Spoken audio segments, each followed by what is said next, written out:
Hola, el tema d'aquest tutorial és l'edició de paràmetres d'un curs Moodle 4.1.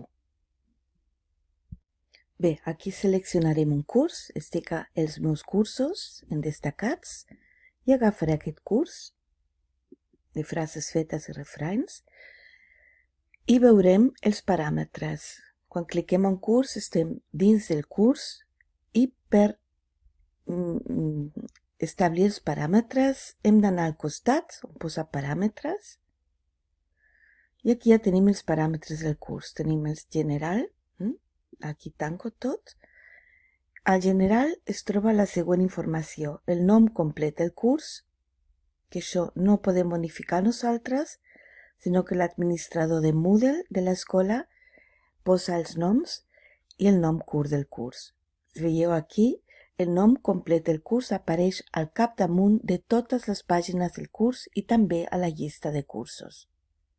Vale? Després tenim aquí la visibilitat del curs. Aquest paràmetre determina si el curs apareix a la llista de cursos i si els estudiants poden accedir-hi. Si es defineix com a oculta, l'accés estarà restringit als usuaris amb permís per veure cursos ocults, com ara els professors editors i no editors. Si volem fer visible el curs, hem de clicar aquí i posar a mostra. ¿Vale? Mostra significa que ja es pot veure i que no està ocult. ¿Vale? Si és un curs que estem preparant, dissenyant, que encara no està acabat, ho posem a ocultar. Aquí podeu especificar les dates d'inici del curs i podeu habilitar l'edició de la data de finalització del curs. No és necessari. Això ho podeu oblidar, el número d'ID del curs. Aquestes serien les informacions més importants de la part general. Descripció. Si algú vol, pot posar aquí una descripció del curs, un resum. El resum del curs inclou la llista de cursos.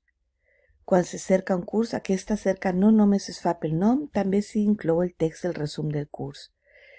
És recomanable no posar moltes línies, perquè si no tindrem, de cada curs de la Drassanes, tindríem un llistat molt llarg. Bé, i imatge del curs. En realitat, jo recomano deixar-ho buit, això. El format del curs és un format per temes. Això està posat per defecte. Aquí no cal que cliqueu res. Jo deixaria així, format per temes. Els temes ocults són completament invisibles. Això significa que quan un alumne clica un tema en concret, una unitat, una lliçó, pot veure aquest tema i la resta queda tot ocult. Disposició del curs mostra una secció per pàgina. Totes aquestes opcions estan posades per defecte i jo recomano deixar-ho tal qual. ¿Vale? L'aparença. Aquí podem imposar l'idioma. És recomanable que si és un curs d'anglès, que s'agafi anglès o alemany o euskara, d'acord? Aquest és un curs sobre frases fetes i refranys en català, per tant, ho deixo en català. També ho faria pels nivells baixos d'idiomes, perquè els alumnes s'acostumen a veure totes les indicacions en la llengua meta. Nombre d'anuncis està posat per defecte, 5. Mostra el llibre de qualificacions dels estudiants, sí. Moltes activitats del curs poden ser qualificades, tots els qüestionaris, i aquest paràmetre determina si un estudiant pot veure o no la llista de totes les notes obtingudes durant el curs. Això trobo que és molt interessant pels alumnes, així que hauria d'estar posat amb un sí. Per defecte ja posa sí. ¿Vale? Mostra informes d'activitats. ¿Vale? Aquí tenim l'explicació. Hi ha informes d'activitat de cada participant que mostren la seva activitat dins del curs. Aquests informes inclouen tant una llista de les seves aportacions com uns registres d'accés detallats.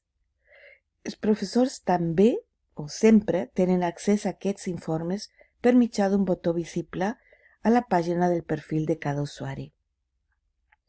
I el professor pot controlar l'accés de l'estudiant als seus informes per mitjà d'un paràmetre del curs. Vale? Jo penso que és pràctic deixar-ho activat i per defecte es troba activat. Mostra les dates de l'activitat, podem posar que sí, ¿vale? Les dates de les activitats es mostren sempre a la pàgina de l'activitat. I aquesta configuració determina si les dates de l'activitat també es mostren a sota de cada activitat a la pàgina del curs. Com he dit abans, aquí està tot posat per defecte quan teniu un curs verge, un curs que comenceu a treballar. El que heu de posar és imposar l'idioma que voleu seleccionar. ¿Vale?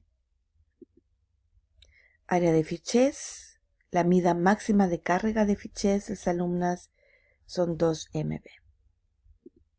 Seguiment de compleció està activat per defecte, ¿vale?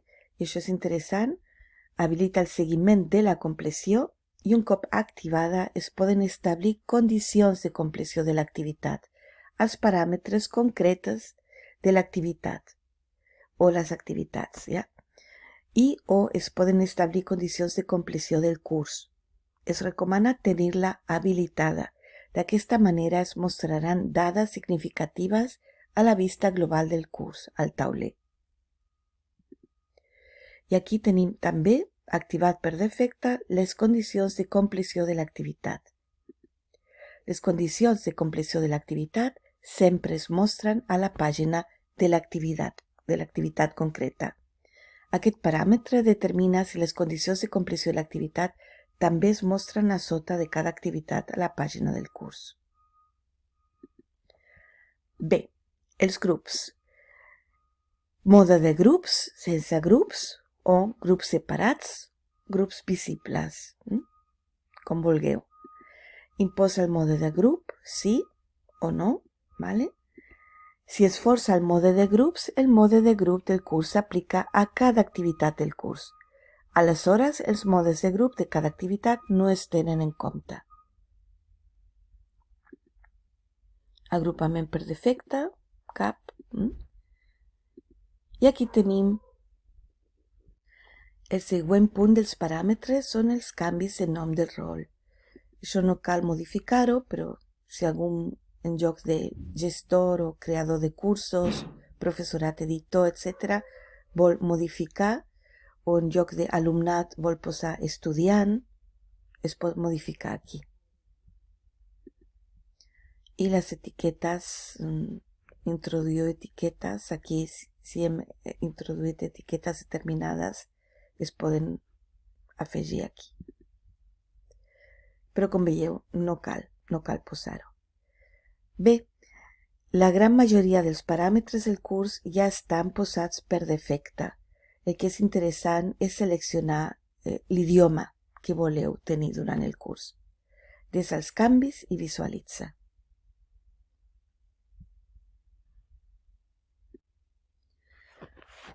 Doncs hem arribat al final. Aquesta seria la informació més important sobre el tema d'edició de paràmetres d'un curs Moodle 4.1.